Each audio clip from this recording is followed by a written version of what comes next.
Hello दोस्तों, आज की कहानी बेहद रोमांटिक है, इसलिए प्लीज पूरी सुने।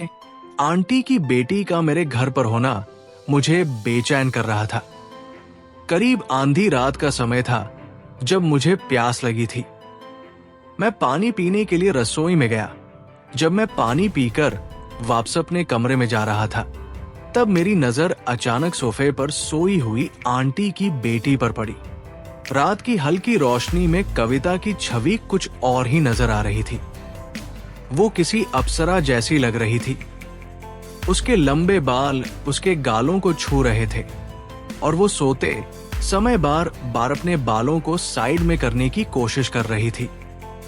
उसकी हर हरकत, उसकी सांसों की धीमी आवाज और उसके चेहरे की मासूमियत मुझे एक पल के लिए थामने को मजबूर कर रही थी।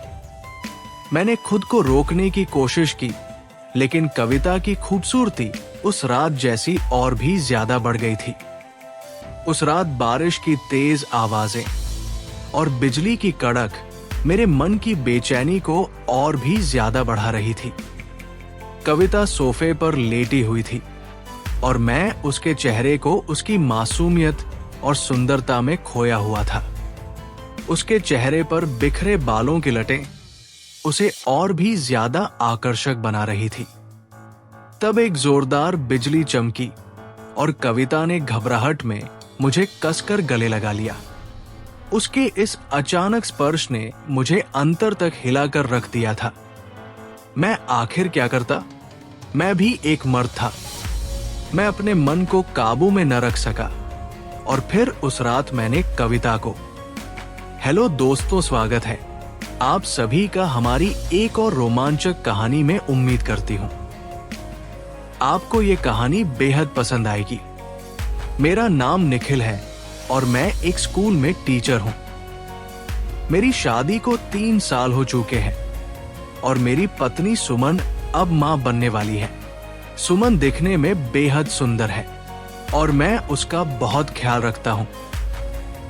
अब जब उसका 8वां महीना चल रहा है तो उसका और आने वाले बच्चे का स्वास्थ्य है मेरी पहली प्राथमिकता है। हाल ही में मुझे ट्रांसफर मिल गया। मेरे स्कूल का स्थान अब बदलने वाला था और मुझे ये समझ में नहीं आ रहा था किस हालत में सुमन को अकेला कैसे छोड़ूं। मैंने सास ससुर को बुलाया और स्थिति समझाई। अंत में हमने यही निर्णय लिया कि इस समय सुमन को मायके भेज देना सही होगा ताकि उसकी देखभाल अच्छे से हो सके। सुमन के मायके जाने के बाद घर में अकेले रहना मेरे लिए बेहद मुश्किल हो गया था। मुझे घर का हर छोटा बड़ा काम खुद करना पड़ता था। पीछे की गली में मेरी आंटी और उनकी बेटी रहती थी। कुछ दिन पहले मेरे मामा का निधन हो गया था, इसलिए रिश्तेदारों को आना जाना लगा रहता था। एक दिन आंटी मुझसे मिलने आई और पूछा, निखिल तुम्हारी पत्नी कहां पर है?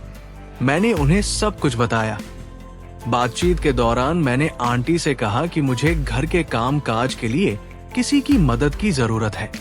इस पर आंटी ने तुरंत कहा, निखिल तुम्हें नौकरानी रखने की कोई जरूरत नहीं है। मैं हूं ना, मैं तुम्हारी देखभाल करूंगी जब तक तुम्हारी पत्नी वापस नहीं आ जाती। आंटी के प्रस्ताव को मैंने स्वीकार कर लिया क्योंकि उनकी मदद से मुझे बड़ी राहत मिल जाती। मैं सोच रहा था कि आंटी को इस काम के लिए कुछ पैसे दे दूंगा क्योंकि उन्होंने मेरे ऊपर बड़ा एहसान किया है। अगले ही दिन से आंटी मेरे घर आने लगी। वो मेरे खाने पीने और बाकी कामकाज का ध्यान रखने लगी। सब कुछ ठीक ठाक चल रहा था, लेकिन फिर अचानक एक दिन आंटी ने मुझसे कहा, निखिल मुझे कुछ दिनों के लिए अपनी सहेली के गांव जाना पड़ेगा। उसकी बेटी की शादी है। शायद मुझे कुछ दिन लग जाए, लेकिन तुम चिंता मत करना। मेरी बेटी तुम्हारी मदद के लिए आएगी। वो तुम्हारे लिए खाना बनाएगी और घर का ध्यान भी रखेगी। हालांकि मैं थोड़ा झिझक रहा था, लेकिन काम का दबाव इतना था कि मैंने उनकी बात मान ली। आंटी ने वादा किया कि उनकी बेटी मेरी हर जरूरत का ख्याल रखेगी। मैंने सोचा चलो कोई तो है जो इस मुश्किल समय में मेरी मदद करेगा। अगले दिन स्कूल की छुट्टी थी, इसलिए मैंने सोचा कि थोड़ा आराम कर लूं। सुबह का वक्त था और मैं सोफे पर बैठकर चाय पी रहा था। अचानक दरवाजे की घंटी बजी। मैंने चाय का कप टेबल पर रखा और दरवाजा खोलने चला गया। दरवाजा खोलते ही मेरी आंखें जैसे ठहर गई और मेरे मन में हलचल सी मच गई। मेरे सामने एक बेहद सुंदर लड़की खड़ी थी। उसका चेहरा मासूम और चमकदार था और उसने शार्ट ड्रेस पहनी हुई थी। मैं कुछ पल के लिए चौंक कर रह गया। उसने धीरे से कहा, निखिल, मैं कविता हूं। तुम्हारी आंटी की बेटी मां ने मुझे भेजा है। उसकी आवाज ने मुझे जैसे होश में ला दिया था। मैंने उसे तुरंत अंदर बुलाया और एक गहरी सांस ली। कविता ने अंदर आकर इधर उधर देखा, फिर मेरी तरफ मुड़ी। मैंने उसे बैठने का इशारा किया और उसे घर के सारे कामों के बारे में बताने लगा। मुझे ये सब समझाते हुए लगा कि वो बहुत होशियार है और जल्दी ही सब कुछ समझ जाएगी। हालांकि मेरे मन में एक सवाल उमड़ने लगा। मैंने हिम्मत जुटाकर उससे पूछा, कविता, तुम इतनी बड़ी हो और इतने छोटे कपड़े क्यों पहने हुए हैं? मेरा सवाल सुनकर वो थोड़ा चौंक गई, लेकिन मुस्कुराते हुए जवाब दिया, शहर में ऐसा ही पहनावा होता है। वैसे भी मैं घर पर ही रहती हूँ और कहीं बाहर नहीं जाती, लेकिन माँ ने कहा कि तुम्हारी मदद करनी है, इसलिए यहाँ आ गई। उसके जवाब ने मुझे चुप करा दिया। मैं कुछ और नहीं कह सका। कविता ने काम संभाल लिया और लगन से घर की सफाई करने में लग गई। मैं उसे एक तक देख रहा था। वो बहुत ही सलीके से और पूरी लगन से घर का काम कर रही थी। कविता को काम करता हुआ देखकर मैं सोच में पड़ गया, इतनी सुंदर और जवान लड़की को इस तरह काम करने की क्या जरूरत थी? मेरे मन में आंटी के प्रति गुस्सा भी आया। मैंने सोचा, आंटी अपनी बेटी को इस तरह के कपड़े पहनने क्यों देती है और अब तक उसकी शादी क्यों नहीं की? थोड़ी देर बाद मैंने अपनी जिज्ञासा से भरे मन को शांत करने के लिए पूछ ही लिया, कविता, तुमने अभी तक शादी क्यों नहीं की? उसने थोड़ी देर के लिए चुप्पी साध ली, फिर हल्के से मुस्कुराते हुए बोली, निखिल, शादी के लिए पैसे चाहिए होते हैं। मम्मी अकेली है और सारे खर्चे उन्हीं पर हैं। ऐसे में शादी के बारे में सोचने का समय कहाँ है? उसके शब्दों में दर्द था जो मैंने साफ महसूस किया था। मैंने उसे समझाने की कोशिश की, लेकिन कविता, तुम इतनी सुंदर हो कि कोई भी लड़का तुमसे शादी करना चाहेगा। तुम्हारी शादी के लिए पैसा इतनी बड़ी बाधा नहीं होना चाहिए। उसने मेरी बात का जवाब नहीं दिया और बस चुपचाप काम में लग गई। इसके बाद कविता रोज मेरे घर आने लगी। वो हर काम इतनी सादगी और मेहनत से करती थी कि मैं धीरे धीरे उसकी तरफ खींचने लगा था। हालांकि कुछ समय बाद मुझे उसके व्यवहार में बदलाव महसूस होने लगा। एक दिन जब हम बातचीत कर रहे थे तो उसने मुझसे मेरी पत्नी के बारे में पूछना शुरू कर दिया। मैंने उसे बिना झिझक सब कुछ बता दिया। मेरी बात सुनकर कविता बहुत खुश हुई। उसके चेहरे पर एक अलग ही चमक थी, मानो उसे इस बात की खुशी हो कि सुमन कुछ महीने तक यहाँ नहीं आने वाली। उसके बाद से कविता का व्यवहार और भी अजीब लगने लगा। अब वो ना केवल मेरे काम करती, बल्कि मेरे लिए रोज नए नए पकवान बनाने लगी थी। हर बार खाना इतना स्वादिष्ट होता कि मुझे लगता कि वो दिल से मेहनत कर रही है। हालांकि मैं ये सब कुछ उसका काम समझकर नजरअंदाज करता रहा।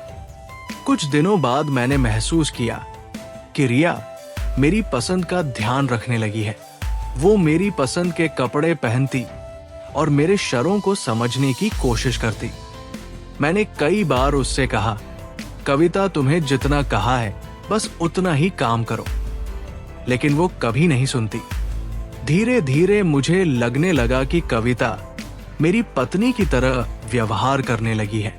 वो मेरे सामने साड़ी पहनकर आने लगी और सच कहूं तो साड़ी में वो किसी अप्सरा से कम नहीं लगती थी। उसकी सुंदरता ने मुझे आकर्षित करना शुरू कर दिया था, लेकिन मन के एक कोने में सुमन की यादें भी थी जो मुझे हमेशा सचेत करती। कविता ने अपने बालों में गुलाब लगाना शुरू कर दिया था।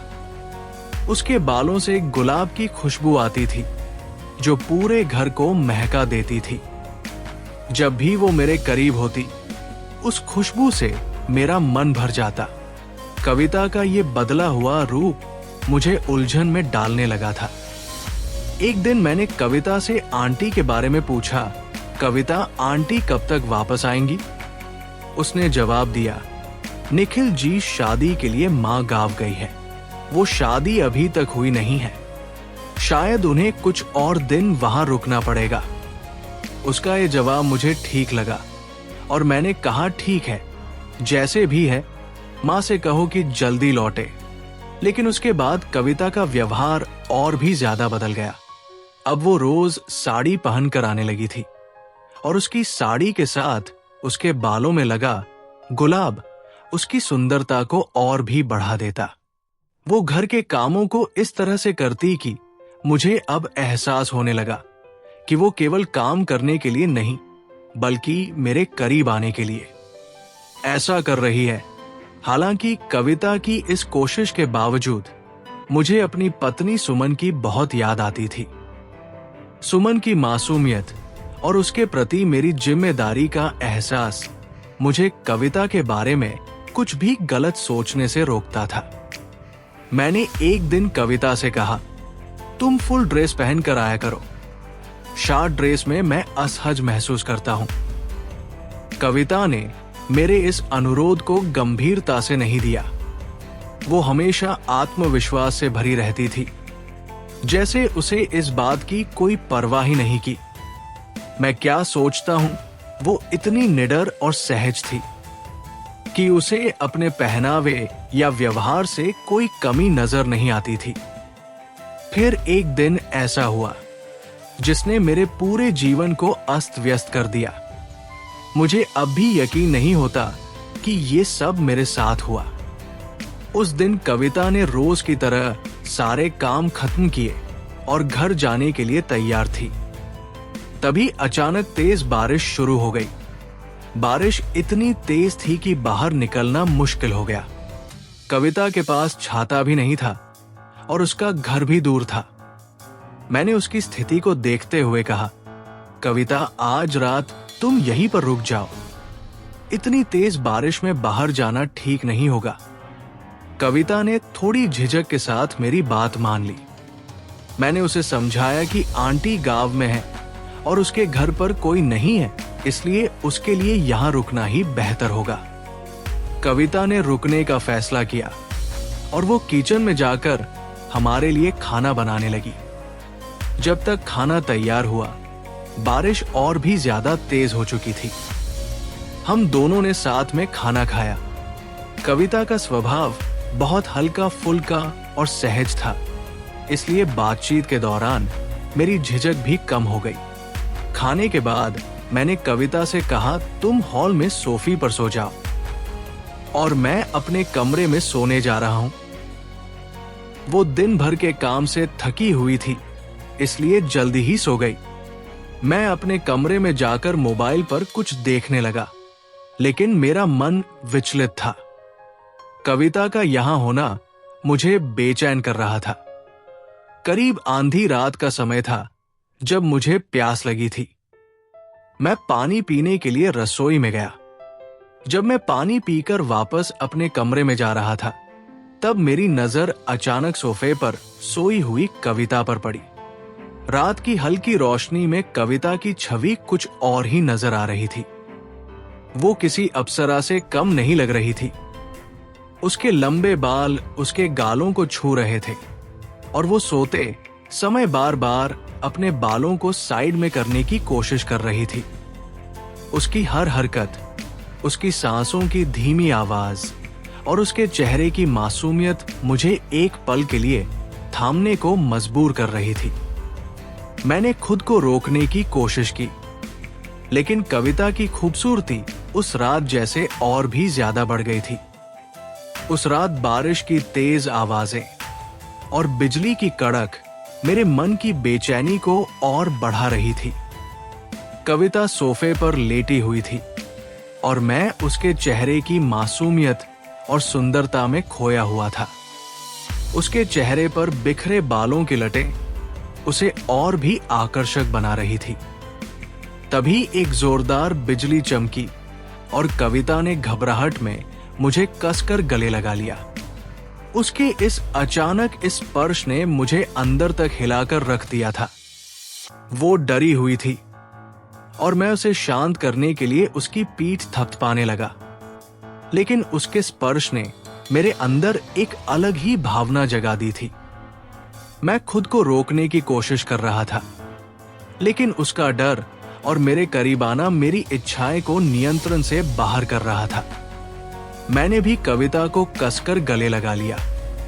कविता डर के कारण और भी मजबूती से मुझे पकड़ रही थी। उस पल में ऐसा लग रहा था कि हम दोनों एक दूसरे की बाहों में खो गए हो। बाहर बारिश थमने का नाम नहीं ले रही थी, लेकिन मेरे मन में विचारों और भावनाओं की एक और ही बारिश हो रही थी। कविता के इस फर्ज ने मेरे अंदर उन छाव को जगा दिया था जिन्हें मैंने लंबे समय से दबा रखा था। फिर कविता ने धीमी आवाज में कहा, निखिल, जब मैंने तुम्हें पहली बार देखा था तभी से तुम मुझे पसंद थे। यही वजह है कि मैं तुम्हारी ओर आकर्षित होने के बहाने खुशती रही। उसकी बातों ने मुझे और भी असहज कर दिया। वो अपनी भावनाओं खुले तौर पर व्यक्त कर रही थी और मैं खुद को रोकने के लिए संघर्ष कर रहा था। उस रात हम दोनों एक दूसरे की बाहों में खोए रहे। बारिश थम चुकी थी और कविता ने मुझसे अलग होकर शांति से सोने की कोशिश की, लेकिन मैं सारी रात जागता रहा। मेरे मन में अपराध बोध और पछतावे की लहरें उठ रही थी। सुबह जब मेरी आंख खुली तो मैंने देखा कि कविता अभी भी मेरे करीब में सो रही थी। मेरा दिल तेजी से धड़क रहा था। मैंने तुरंत खुद को संभालना धीरे से कविता को अपने से दूर किया और कमरे से बाहर चला गया। मेरा मन हजारों सवालों में उलझा हुआ था। अगर सुमन को ये सब पता चला तो वो क्या सोचेगी? क्या वो मुझे माफ कर पाएगी? हमारा बच्चा इस दुनिया में आने वाला है। क्या वो अपने पिता को आदर से देख पाएगा? रिश्तेदार और समाज क्या कहेंगे? क्या मैं अपने परिवार और जिम्मेदारियों को भूल गया? ये सारे सवाल मेरे सर पर भारी बोझ की तरह थे।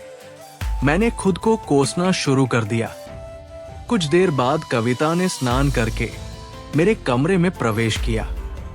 उसका चेहरा शांत था, लेकिन उसकी आंखों में एक अनकह भाव था। उसने सर झुकाकर कहा, निखिल, रात में जो कुछ भी हुआ मैं उसे कभी नहीं भूल पाऊंगी। उसकी बात सुनकर मैं और भी ज्यादा परेशान हो गया। मैंने तुरंत कहा, कविता, मुझे माफ कर दो। ये सब मेरी गलती थी। मुझे ये सब नहीं करना चाहिए था। रिया ने मेरी बात को बीच में ही रोकते हुए कहा, रुको निखिल, तुम्हें माफी मांगने की कोई जरूरत नहीं है। गलती मेरी थी। जब से मैं तुम्हारे घर आई हूं तुमने कभी भी मुझे गलत नजर से नहीं देखा। तुम्हारा यही व्यवहार मुझे बहुत पसंद आया। वो आगे बोली, तुमने मुझे शॉर्ट ड्रेस पहनने के बजाय फुल ड्रेस पहनने को कहा। ये बात कोई और नहीं बल्कि मेरी माँ को कहनी चाहिए थी, लेकिन तुमने मेरी इज्जत और मेरी भलाई का ध्यान रखा। यही वजह है कि मैं तुम्हारी और खींचती चली गई। उसकी ये बातें सुनकर मैं और भी असहज हो गया। मुझे समझ नहीं आ रहा था कि मैं उसकी बातों का क्या जवाब दूं।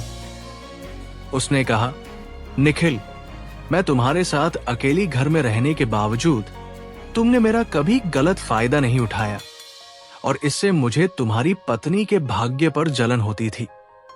इसलिए मैंने तुमसे उसकी सारी जानकारी ली और उसी के जैसे बनने की कोशिश कर रही थी। साड़ी पहनना, बालों में गुलाब लगाना, ये सब तुम्हें आकर्षित करने के लिए था ताकि तुम्हारा ध्यान मेरी ओर जाए। लेकिन फिर भी तुमने मुझ पर ध्यान नहीं दिया। सच में तुमसे ज्यादा ईमानदार पुरुष मैंने कहीं नहीं देखा। कविता ये सब कह रही थी और मैं जैसे किसी अपराधी की तरह शांत खड़ा था। कुछ समय बाद मैंने कहा, मुझे माफ कर दो कविता, जो हुआ उसे भुला दो, मैं तुम्हें कुछ पैसे देता हूं, कल से मेरे घर मत आना। कविता ने कहा, निखिल मुझे पैसे नहीं चाहिए, रात को जो कुछ हुआ बस वही हमारे बीच रहेगा, तुम बेफिक्र रहो, मैं किसी को कुछ नहीं बताऊंगा, तुम्हारी पत्नी को इस बारे में कुछ नहीं पता चलेगा, मैं तुम्हारा घर नहीं तोड़ने दूंगी, जो गलती तुमने की उसके लिए मैं भी उतनी ही जिम्मेदार हूं। निखिल चिंता मत करो। ये कहते हुए कविता अपने घर चली गई। उसके बाद से मैंने स्कूल की कुछ दिन के लिए छुट्टी ले ली और घर पर ही रुक गया, क्योंकि मेरा मन कहीं भी नहीं लग रहा था। इसके बाद कविता मेरे पास कभी नहीं आई और आंटी भी कुछ दिनों तक नहीं आई। धीरे धीरे समय बीतता गया। अचानक एक दिन मेरी पत्नी का फोन आया कि तुम बाप बन गए हो और तुम्हें एक चांद सा बेटा हुआ है। उस दिन से मैं अपने बेटे की खुशियों में इतना खो गया कि रात को जो कुछ भी हुआ वो सब भूल गया। मेरी पत्नी वापस आ चुकी थी और मैं अपनी पत्नी और बेटे के साथ बहुत खुश था। एक दिन अचानक मेरे दरवाजे की बेल बची। मैंने दरवाजा खोला तो देखा कि वहां एक गिफ्ट रखा हुआ था। मैंने घर के आसपास देखा लेकिन कोई दिखाई नहीं दिया। फिर मैंने गिफ्ट उठाया और घर के अंदर आकर खोला। उसमें छोटे बच्चे के खिलौने और कपड़े और एक गुलाब था। मुझे समझ में आ गया कि ये गिफ्ट कविता ने रखा होगा। मेरी पत्नी ने पूछा, ये गिफ्ट किसने रखा होगा? तब मेरी नजर उस गिफ्ट के साथ आई हुई चिट्ठी पर पड़ी। मैंने चिट्ठी बाहर निकाली और देखा कि उसमें मेरे बेटे के लिए शुभकामनाएं दी गई थी, लेकिन नाम नहीं लिखा था। मैंने अपनी पत्नी से कहा, ये तो किसी ने भेजा है, वो और कुछ कहने वाली थी। तभी अचानक मेरा बेटा जोर जोर से रोने लगा और मेरी पत्नी वो सब कुछ भूलकर अपने बेटे के पास चली गई। इसके बाद कविता मुझे कभी नहीं दिखाई दी। उसने जो वादा किया था उसे निभाया भी था। आज सिर्फ उसकी वजह से ही मेरा परिवार सुख और शांति से चल रहा था और हम पति पत्नी अपने बेटे के साथ खुशहाल जीवन बिता रहे थे। तो दोस्तों, ये थी आज की कहानी। आपकी क्या राय है इस कहानी पर हमें कमेंट में जरूर बताएं। वीडियो अच्छी लगे तो लाइक करें, शेयर करें, सब्सक्राइब करें। धन्यवाद।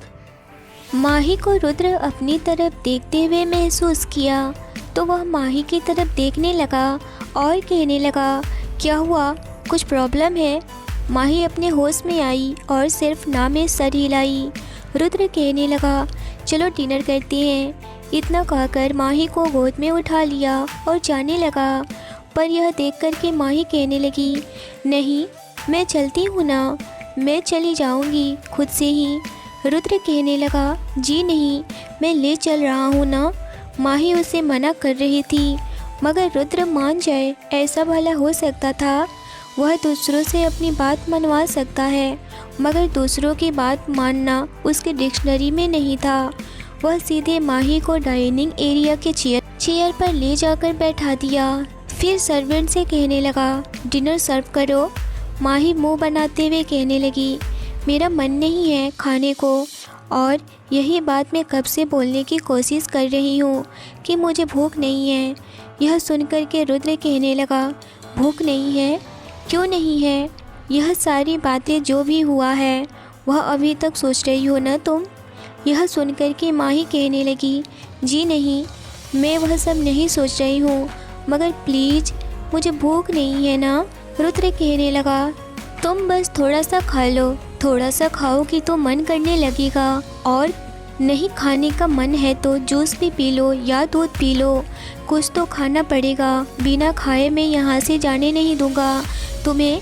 यह सुनकर के माही रुद्र को एकटक देखने लगी और सोचने लगी, यह सच में इतना अच्छा है, फिर मैं इतना गलत क्यों सोच रही थी इसके बारे में। शायद इतना मेरे साथ गलत हुआ है कि मैं किसी पर बिलीव नहीं कर पा रही हूँ। फिर मैं आयुष पर कैसे फिदा हो गई, यह मेरे साथ क्या हो रहा है। माही को खोया हुआ देख करके रुद्र कहने लगा, कहाँ खो गई हो मेरी बिल्ली। इतना सुनते ही माही अपने होश में आई और कहने लगी, नहीं तो कुछ नहीं, मैं वह खाने की प्लेट उठा लेती है जो कि बहुत सारे सैलेड, रोटी, पनीर, रायता, कोफ्ता, जूस और भी न जाने क्या क्या था। पर माही को कुछ भी अच्छा नहीं लग रहा था, क्योंकि जो उसके साथ आज हुआ उन सब चीज़ों को भूल पाना उसके लिए बहुत ही मुश्किल था।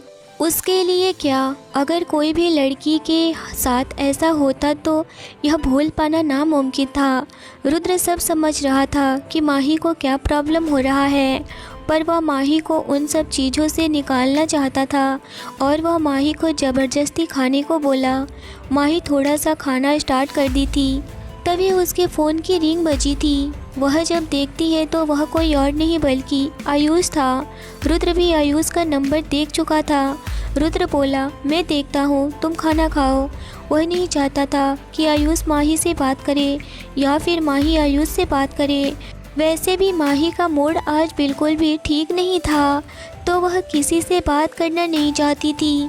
रुद्र ने आयुष का कॉल रिसीव कर लिया। आयुष उधर से हेलो बोला और कहने लगा, कैसी हो माही, मुझे तुम्हारी बहुत याद आ रही थी और मुझे नींद भी नहीं आ रही थी, पता नहीं मुझे एक बेचैनी सी हो रही थी। तभी रुद्र कहने लगा, यह बेचैनी कम करो और जा कर के सो जाओ, सुबह ऑफिस भी जाना है। अचानक से रुद्र की आवाज़ सुनकर आयुष चौंक गया और कहने लगा, यह बॉस की आवाज़ कहाँ से आ रही है, मैंने तो माही को कॉल किया है, फिर यह बॉस कैसे बोल रहे हैं, कहीं मैंने गलती से माही की जगह बॉस को कॉल तो नहीं लगा दिया ना। और वह फ़ौरन से अपना फ़ोन कान से हटा करके देखने लगा कि शायद यह बॉस का नंबर लग गया है क्या, पर नहीं तो वह तो माही का ही नंबर था। पर रुद्र की आवाज़ वह सुनकर के बहुत ही हैरान हो गया और कहने लगा, सर आप, पर मैं तो माही को कॉल किया हूँ, माही कहाँ है। वह इस वक्त डरते हुए बोल रहा था कि कहीं रुद्र उसे डांटने न लग जाए या फिर उसे नौकरी से कहीं न निकाल दे। उसको नौकरी की बहुत ज़्यादा ज़रूरत थी। रुद्र कहने लगा, माही मेरे साथ है, उसकी टेंशन बिल्कुल भी तुम नहीं लो और माही बिल्कुल सही है, चलो जाकर के सो जाओ, सुबह ऑफिस जल्दी जाना है और बहुत सारे काम हैं और हो सकता है तो माही कल ऑफिस भी नहीं आए तो माही का काम भी तुम्हें ही करना ना पड़ जाए, कहीं ऐसा ना हो। रुद्र की बात सुनकर के आयुष कहने लगा, okay boss, good night boss, और इतना कह कर के वह फ़ोन रख दिया। फ़ोन रखते ही आयुष सोच में पड़ गया कि माही सर के घर, मैंने बॉस के बारे में बहुत कुछ सुन रखा है, वह माफिया हैं, कहीं उन्होंने माही के साथ कुछ। फिर वह अपने सर झटक दिया और कहने लगा, नहीं नहीं नहीं, माही के साथ ऐसा नहीं हो सकता है, वह बिल्कुल सेफ़ होगी, मगर बॉस के साथ माही क्या कर रही है। उसका फ़ोन, वह पागल सा हुए जा रहा था, उसे कुछ भी समझ नहीं आ रहा था कि वह क्या करे। उसे अब बिल्कुल भी नींद नहीं आ रही थी, वह बहुत ज़्यादा ही परेशान हो रहा था। इधर माही थोड़ा बहुत डिनर करके कमरे में जाने लगी तो वही उसके पीछे रुद्र भी जाने लगा। माही कुछ नहीं बोली। माही कमरे में आकर के बेड पर बैठ गई। उसे कुछ भी समझ में नहीं आ रहा था, उसे बहुत ज़्यादा ही रोना आ रहा था। उसे मन कर रहा था कि जी भर कर के रोए। रुद्र भी उसके पास आया और बेड पर बैठ गया और कहने लगा, क्या हुआ माही, तुम इतना शांत शांत क्यों हो, बताओ ना तुम्हारे अंदर क्या चल रहा है। मुझे सब पता है, तुम बहुत ही डिस्टर्ब हो ना, इस वक्त खुद में ही खुद को तकलीफ़ दे रही हो और मुझे यह सब देखा नहीं जा रहा है। बताओ ना मेरी बिल्ली, क्या हुआ है। जो कुछ भी बनवारी ने तुम्हारे साथ किया उस वजह से तुम परेशान हो ना। देखो ऐसा कुछ हुआ नहीं है ना। और माही का हाथ अपने हाथों में ले करके उसको सहलाते हुए बोले जा रहा था। माही रुद्र का खुद के लिए इतना केयर फिक्र करते हुए देखकर उसे रोना आ गया और वह फूट फूट कर रोने लगी। माही को रोते हुए देख करके रुद्र भी सिसक पड़ा और कहने लगा, नहीं नहीं रोते हैं ना, मेरी बिल्ली क्यों रो रही हो, और उसे अपने सीने से लगा लिया। माही को रोता हुआ देखकर रुद्र भी रोने लगा था। उसे बिल्कुल भी समझ में नहीं आ रहा था कि माही को कैसे समझाए कि अब वह दोबारा उसके साथ कुछ ऐसा नहीं होगा। रुद्र की आंखों से आंसू आए और माही उसके आंसू को देखे उससे पहले ही रुद्र ने उसे गले लगा लिया और उसके आंसू माही के पीठ पर जा गिरे। माही कैसे शांत होगी, यह सोच कर के वह माही को फ़ौरन से खुद से दूर किया और उसके लबों पर अपने लब रख दिया, जिससे माही की आंखें पूरी तरह से बंद हो गई और रुद्र उसे सॉफ्टली किस करने लगा। इस वक्त माही और रुद्र दोनों की आंखों से आंसू बहे जा रहे थे, मगर दोनों ही अपने किस में खोए हुए थे। रुद्र ने इस वक्त जानबूझकर के ऐसा किया था कि माही वह सब कुछ भूल जाए और अभी के टाइम में जीने लगे। रुद्र पर गुस्सा करे, चीखे चिल्लाए, वही तो चाह रहा था अभी के बारे में सोचे, शायद रुद्र के बारे में सोचे। इस वजह से रुद्र ने ऐसा किया और उसके कमर पर हाथ फिराने लगा। माही के रोंगटे खड़े हो रहे थे।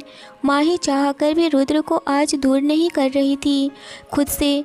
शायद उसे भी आज उन सब चीज़ों की ज़रूरत थी, क्योंकि वह बहुत ज़्यादा ही परेशान थी और रुद्र उसके करीब था। उसे सुकून मिल रहा था। माही इस वक्त पिंक टी शर्ट और पिंक प्लाजो में थी, जो कि नाइट ड्रेस थी। वह उसमें काफ़ी ही कंफर्टेबल थी। रुद्र उसे बहुत ही सॉफ्टली किस कर रहा था। शायद माही को अच्छा फील हो रहा था, इसीलिए अभी रुद्र को माही नहीं दूर जाने को कह रही थी और ना ही उसे दूर हटा रही थी। कुछ देर बाद रुद्र उससे दूर हुआ। माही आंखों से आंसू बहाते हुए कहने लगी, मैं क्या करूं, मुझे कुछ भी समझ में नहीं आ रहा है। इस वक्त मैं जिस हालत में हूं वह कोई नहीं समझ सकता है। माही बेड पर पूरी तरह से पीठ के बल सोई हुई थी। रुद्र उसके साइड से उसके ऊपर था। उसके फेस के पास गया और उसके कान में बोला, मेरी पिल्ली इतना क्यों सोच रही हो, मैं हूँ ना, मैं कुछ होने नहीं दूँगा, और अब से तो कभी भी नहीं। और हाँ, 2 दिनों के बाद मेरी बहन ट्विंकल की बर्थडे पार्टी है, समझी, और तुम्हें आना है। मैं अपने दादी से तुम्हें मिलवाना चाहता हूँ, और भी कुछ खास बात है और तुम्हें आना है, और वह भी अपनी माँ के साथ आना। यह सुनकर के माही सोचते हुए बोली, मैं पार्टी में कैसे आ सकती हूँ, मैं पार्टी में आने के लायक भी नहीं हूँ। रुद्र इतना सुनना था कि उसकी आंखें लाल हो गई और उसे अपने हाथों की मुठियाँ कस लिया और गुस्से में खड़ा होकर के कहने लगा, यह सब कुछ उस हमखोर बनवारी की वजह से हो रहा है। मैं अभी जाकर के उसे काम तमाम कर देता हूँ।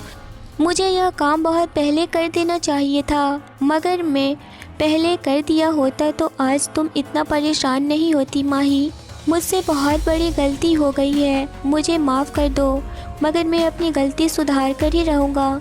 मैं जा रहा हूँ, तुम बस थोड़ी देर इंतज़ार करो। मैं बस यूँ गया और यूँ आया, आज मैं उसे छोड़ूंगा नहीं। इतना कह कर के रुद्र रूम से बाहर जाने लगा। जैसे ही वह दरवाजे के पास कदम रखा, माही दौड़ के उसे पीछे से कमर से अपनी बाहों में लपेट ली और कहने लगी, नहीं, आप मत जाइए। रुद्र वहीं रुक गया और देखता है कि माही उसके कमर पर अपना हाथ पीछे से लपेटी हुई है, उसे हग की हुई है। यह देखकर उसके चेहरे पर स्माइल आ गई और वह माही का हाथ अपने कमर से हटाते हुए उसके तरफ मुड़ा और कहने लगा, क्या हो गया है, तुम इतनी प्रॉब्लम में हो और मैं तुम्हें प्रॉब्लम में नहीं देख सकता हूँ, समझी। तुम्हारे ये आंसू मेरे लिए बहुत कीमती है। तुम यहाँ रो रही हो, तड़प रही हो, मुझे बिल्कुल भी अच्छा नहीं लग रहा है, मेरा दिल जल रहा है। वह अपने चेस्ट पर गुस्से से मारते हुए बोल रहा था। माही तो बिल्कुल हैरान थी कि रुद्र को इतना तकलीफ़ क्यों हो रहा है मेरे तकलीफ़ को देखकर। माही इस वक्त बहुत हैरान थी और वह पूछने लगी, मेरी तकलीफ़ को देखकर आपको तकलीफ़ इतना क्यों हो रहा है। रुद्र उसके चेहरे को अपने हाथों में लेकर कहने लगा, क्योंकि तुम इस दिल में बैठ चुकी हो, अपना घर बना चुकी हो, इस वजह से तुम परेशान हो रही हो, तो यहाँ पर दर्द हो रहा है, बताओ। इतना सुनते ही माही नीचे देखने लगी। वह समझ नहीं पा रही थी कि वह इस वक्त रुद्र को क्या बोले। माही का नर्वसनेस देख करके रुद्र समझ गया कि माही इस वक्त कुछ सोच नहीं पा रही है कि वह क्या बोले। माही का हाथ पकड़ करके वह बेड पर लेकर गया और बोला, ज़्यादा मत सोचो, चलो सो जाओ चुपचाप। इतना कहा करके माही को बोला, अपना सर मेरे गोद में रखो। यह सुनकर माही बड़ी बड़ी आंखें करके रुद्र को देखने लगी।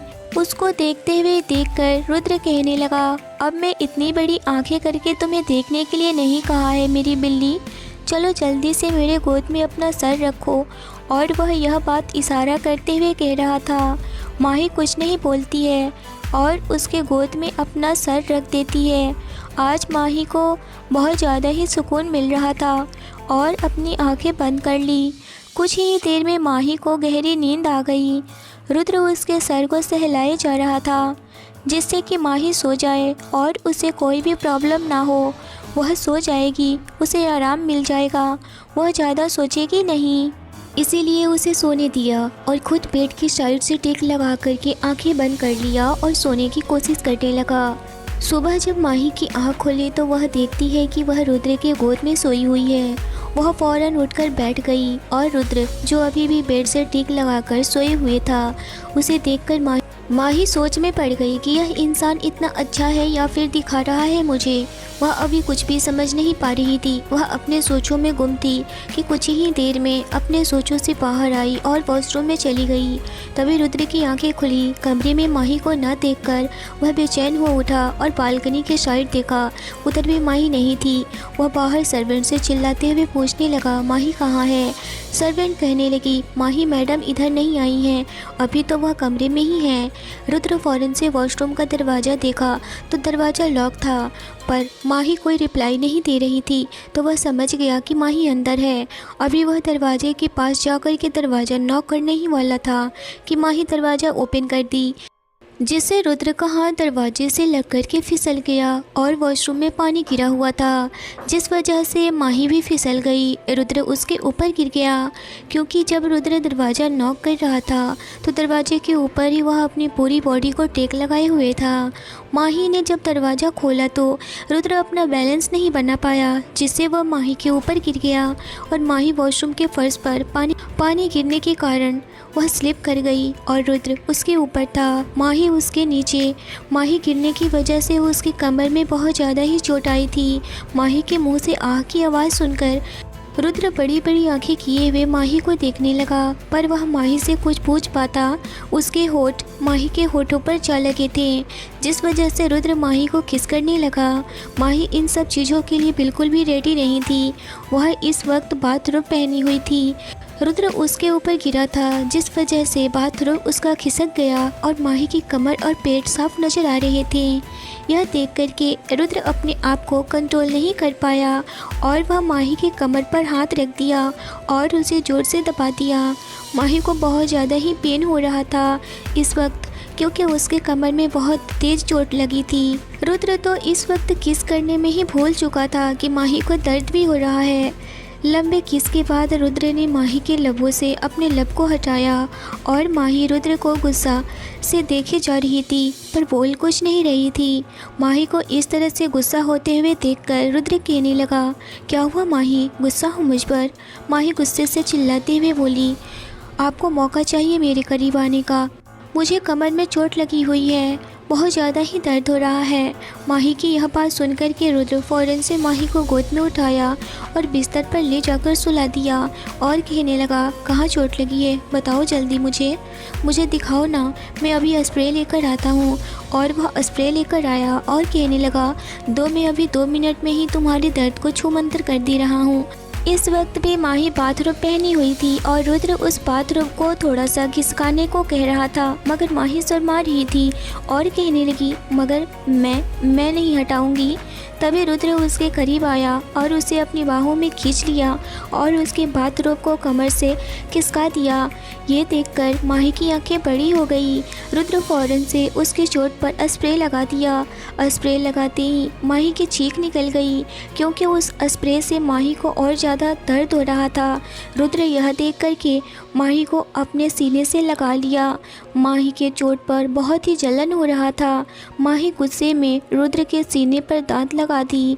रुद्र को दर्द हुआ पर मुस्कुराते हुए रोमांटिक वॉइस में बोला, क्या हुआ मेरी बिल्ली, दर्द हो रहा है अभी, थोड़ी देर में ही ठीक हो जाएगा, डोंट वरी। इतना कह करके रुद्र उससे दूर हुआ। माही को अब थोड़ा अच्छा फील हो रहा था। रुद्र कहने लगा, कैसा लग रहा है अब? माही कहने लगी, अब थोड़ा ठीक लग रहा है। रुद्र बोला, चलो जाओ जल्दी से चेंज कर लो, मैं भी फ्रेश होकर के आ रहा हूँ। इतना कहा करके रुद्र बेड से उठ गया। माही जैसे ही बेड से उठकर जाने की कोशिश करती है मगर वह एक कदम भी आगे नहीं बढ़ा पाती है। वह फ़ौरन से बेड से टेक लगाकर बेड पर ही बैठ गई। रुद्र अभी वॉशरूम के दरवाजे पर था। यह देखकर कहने लगा, तुम रिलैक्स करो, तुम्हें कहीं जाने की ज़रूरत नहीं है। मेरी एक बहुत ही इम्पॉर्टेंट मीटिंग है, मुझे जाना होगा। इसके लिए अगर इम्पॉर्टेंट डील नहीं होती तो मैं नहीं जाता। आज सिर्फ तुम्हारे पास ही रहता। तुम रुको, मैं वॉशरूम से आता हूँ। इतना कहा करके वह वॉशरूम चला गया।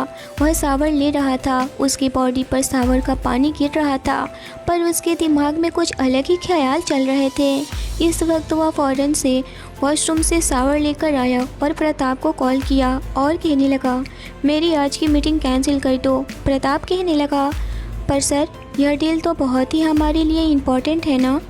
रुद्र बोला, मैंने कहा ना, इम्पॉर्टेंट मेरे लिए यह डील नहीं है, आज इम्पॉर्टेंट मेरे लिए माही है। और प्रताप का बिना बात सुने ही रुद्र कॉल कट कर दिया और माही की तरफ बढ़ गया और कहने लगा, माही मैं अभी डॉक्टर को कॉल करता हूँ। माही यह देख कर के उसने आज की मीटिंग भी कैंसिल कर दी। उसे बिल्कुल भी अच्छा नहीं लग रहा था।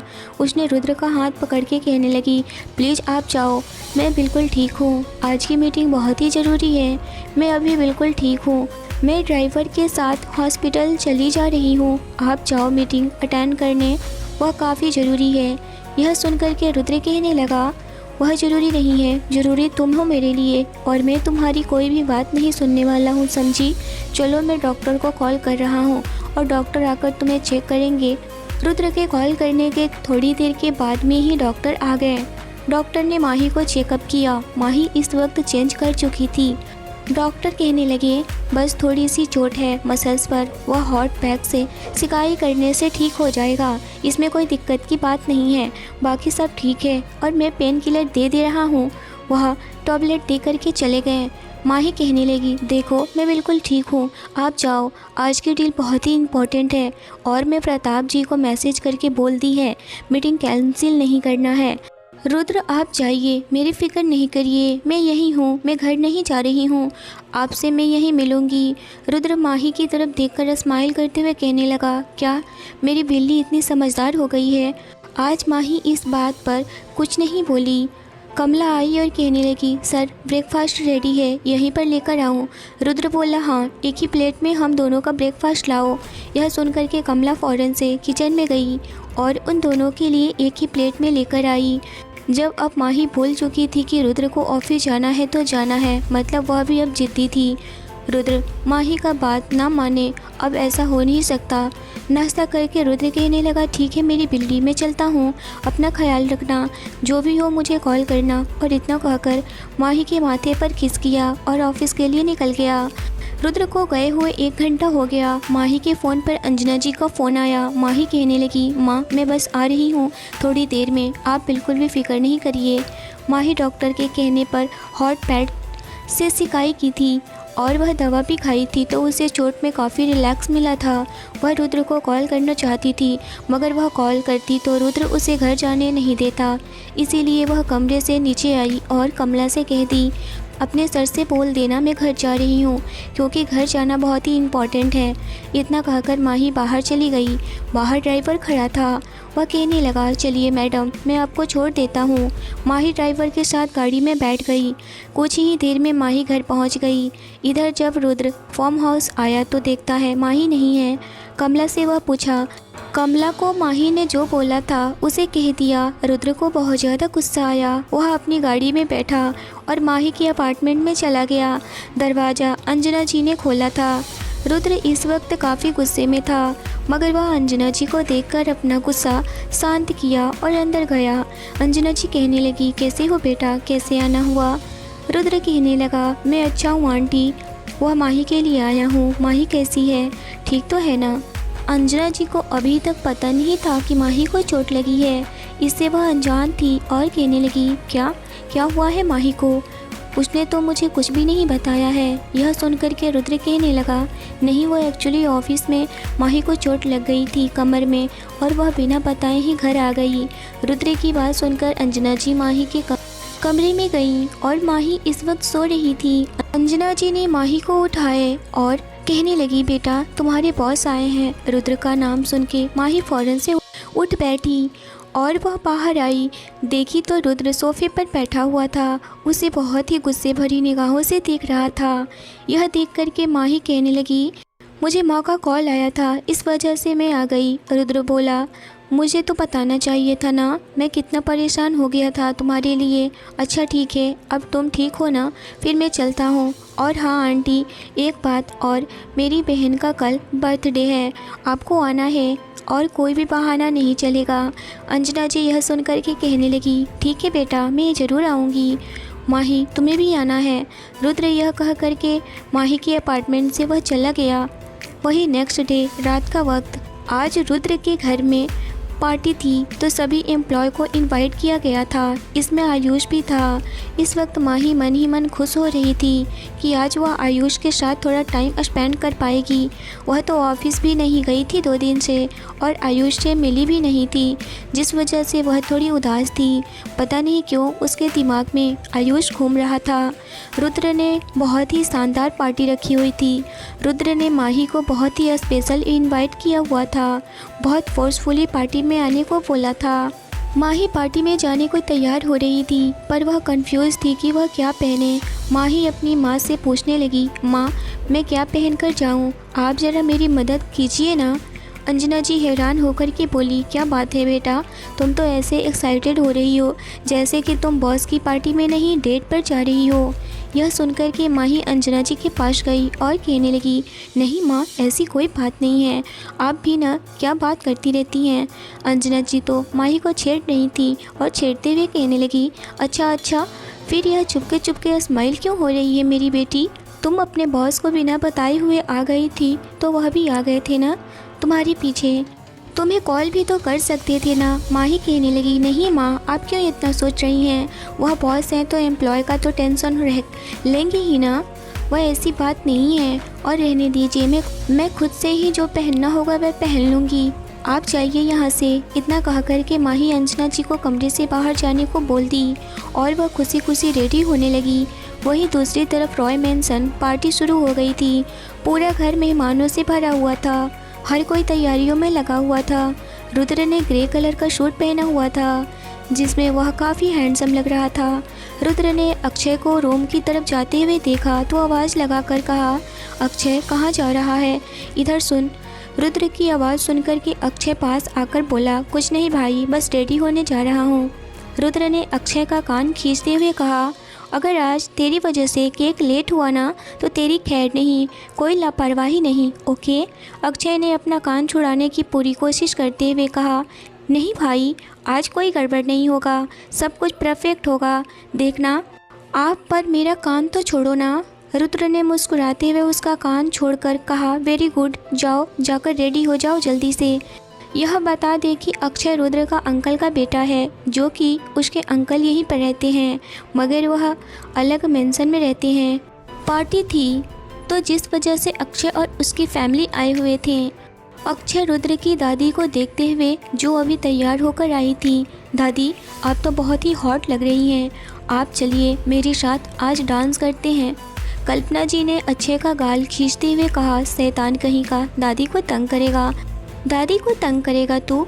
और उसकी बात पर सभी हंसने लगे। अक्षय बहुत ही शैतान था, दिन भर सबको हंसाए रखता था। सारे मेहमान आ चुके थे पर रुद्र की निगाहें तो माही को ही ढूंढ रही थी कि अभी तक आई नहीं। उसकी आंखें बस दरवाजे पर ही टिकी हुई थी और वह रह कर माही को कॉल भी किए जा रहा था, पर माही का फ़ोन साइलेंट था और वह अभी रेडी हो रही थी। तभी माही ने रुद्र के मेंशन महल जैसे घर में गार्डन में कदम रखी। उसने ब्लैक कलर का स्लीवलेस लॉन्ग गाउन पहना हुआ था, बालों का हल्का जूड़ा बनाया हुआ था, ब्लैक लेस्ड ब्लाउज में पीछे बारीक सी डोरी बंधी हुई थी, ब्लैक हील की सैंडल पहनी हुई थी, लाइट पिंक ग्लॉसी मेकअप किया हुआ था। जैसे ही उसने चारों तरफ देखा तो देखती ही रह गई। घर को किसी महल की तरह सजाया गया था। जैसे ही आगे बढ़ी उसका पैर उसके गाउन में फंस गया। इससे पहले कि वह गिरे पीछे से आयुष ने आकर उसको संभाल लिया और वह आयुष की बाहों में झूल गई। वह दोनों एक दूसरे की आंखों में जैसे खो गए थे। आयुष ने भी पूरा ब्लैक सूट पहना हुआ था। वह दोनों किसी परफेक्ट कपल की तरह लग रहे थे, जैसे कोई मधुर संगीत बज रहा हो। चांदनी रात में तारों भरा आसमान और लाइट की इतनी प्यारी डेकोरेशन, दोनों एक दूसरे में खोए हुए थे। कितना ब्यूटीफुल लग रहे थे दोनों। कितनी ही देर न जाने ऐसे ही रहे, पर उन्हें दूर से कोई ऑब्जर्व कर रहा था। वह रुद्र था। यह देख कर के रुद्र की हाथों की मुठ्ठियाँ कस गई। वह तेज कदमों से चलते हुए आयुष को हाथों से झटक दिया और माही को अपने बाहों में भर लिया। तभी अचानक से इस तरह करने से माही के ब्लाउज की बैक साइड से डोरी लगकर आयुष की वॉच में उलझकर झट से खुल गई, जिससे उसकी पूरी कमर साफ नजर आने लगी थी। अचानक से डोरी खुलने पर माही बहुत घबरा गई। यह देख कर के आयुष माही के करीब आने की कोशिश करता है। तभी रुद्र उसके पीछे जाकर खड़ा हो गया और उसे अपनी बाहों में भर लिया। उसे पीछे से हक कर लिया, जिससे उसकी कमर ढक गई। फिर धीरे से उसके कान में सरगोशी करते हुए बोला, रिलैक्स, घबराओ नहीं मेरी बिल्ली, मैं हूँ ना। माही सहम कर खुद में ही सिमटने लगी। वह इस वक्त आयुष को देख रही थी, जो कि आयुष गुस्से से फेस बनाए हुए इस वक्त माही और रुद्र को ही देखे जा रहा था और उनसे थोड़ा दूर हो गया था। रुद्र ने अपना हाथ हल्के से उसकी कमर पर टच करता है, जिससे माही शर्मा कर खुद में ही सहम जाती है, क्योंकि वहाँ बहुत सारे लोग थे। रुद्र ने माही को बहुत बार टच किया था, मगर अकेले में, पर यहाँ तो पूरा भरे लोग थे। फिर रुद्र उसकी डोरी धीरे धीरे बांधने लगा, जिससे रुद्र की उंगलियां उसकी कमर पर टच हो रही थी। उसे माही शिहर उठी थी। तभी रुद्र ने माही के पीछे से गर्दन पर धीरे से अपने लबों को रख दिया, जिससे माही की सांस ऊपर नीचे होने लगी। वह चारों तरफ नज़र उठा करके देखने लगी। उसका दिल तेज़ी से धड़कने लगा था। तो क्या होगा अब आयुष का? क्या माही आयुष को सच में चाहने लगी थी, या आयुष अब माही को पाने के लिए कुछ करेगा? रुद्र इतना माही को लेकर के डरा हुआ क्यों रहने लगा था? स्टोरी कैसी लगी मुझे ज़रूर बताइए। चैनल पर पहली बार आए हैं तो चैनल को ज़रूर सब्सक्राइब करिए। स्टोरी अच्छी लगी हो तो लाइक और शेयर ज़रूर करिए। मिलते हैं एक नई और इंटरेस्टिंग एपिसोड के साथ। Thanks for watching.